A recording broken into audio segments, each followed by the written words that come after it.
India's External Affairs Minister Sushma Swaraj, who is set to speak at the United Nations General Assembly on the 29th of September, also addressed the world on the growing menace of terrorism and the support it gets from neighbouring Pakistan. Newsweek South Asia has a report.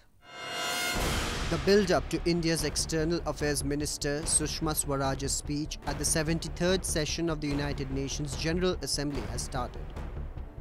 Ahead of the EAM address, Sushma Swaraj addressed a meeting of the SAARC nations, which was also attended by her Pakistani counterpart, Shah Mahmood Qureshi. Swaraj attacked Pakistan as she said, the scourge of terrorism remains the single largest threat to peace and stability in the South Asian region, and it is necessary to eliminate the ecosystem of its support. She further said, an environment of peace and security is essential for regional cooperation to progress and achieve economic development and prosperity of our people. The number of threats and incidents that endanger South Asia are on the rise.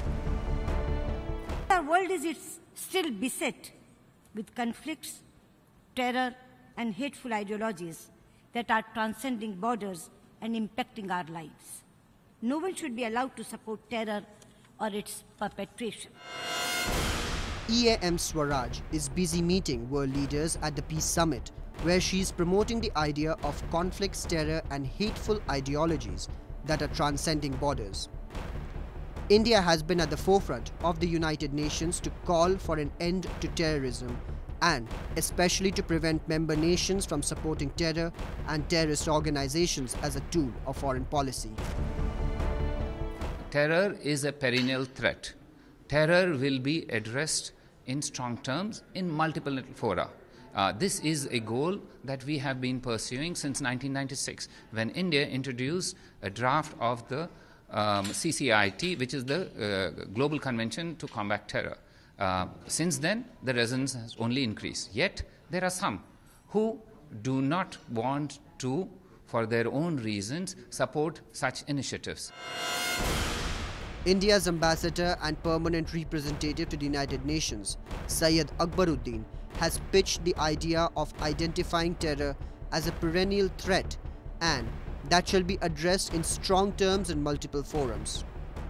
Without taking any names, Akbaruddin, in a veiled reference to Pakistan, vouched for the isolation of the countries that do not participate in combating the perennial threat.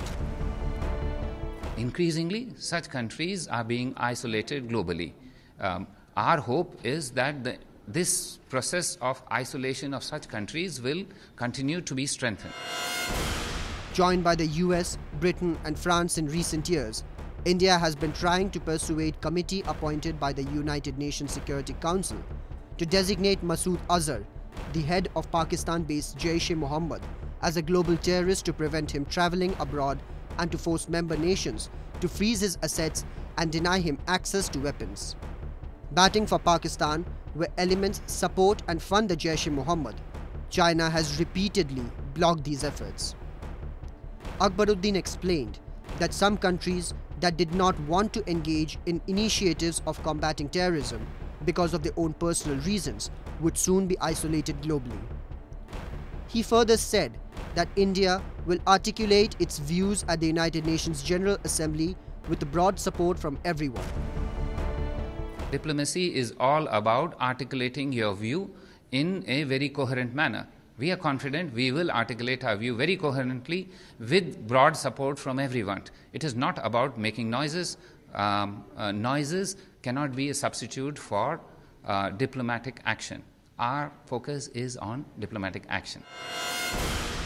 Akbaruddin even assured that the Indian side was very much ready to tackle the Kashmir issue if neighbouring Pakistan chooses to raise the issue at the high-level session, terming it as Pakistan's one-trick pony act. Like every year, Pakistan raised the Kashmir issue and presented an ocean of lies to give India a bad image. Earlier, Akbaruddin stated that the UN works best on multilateralism and single acts have no renaissance in such matters. Sushma Swaraj is expected to give her speech at the United Nations General Assembly on September 29th.